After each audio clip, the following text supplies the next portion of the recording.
Di mak Allah di sinan Muhammad Allah tu Muhammad indah baca.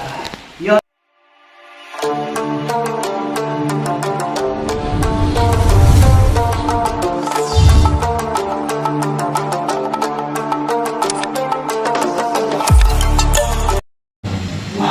Ada dialog antara Allah dengan nabinya. Apa kata nabinya? Ya Allah, aras punya siapa? Punyaku, kata Allah. Kursi punya siapa ya Allah? Punyaku. Langit yang 7 punya siapa? Punyaku. Bumi yang 7 punya siapa ya Allah? Punyaku. Jika seluruhnya punyamu ya Allah, aku ini Muhammad punya siapa? Kata Allah, punyaku, kata Allah. Seandainya seluruhnya punyamu ya Allah, engkau Allah punya siapa?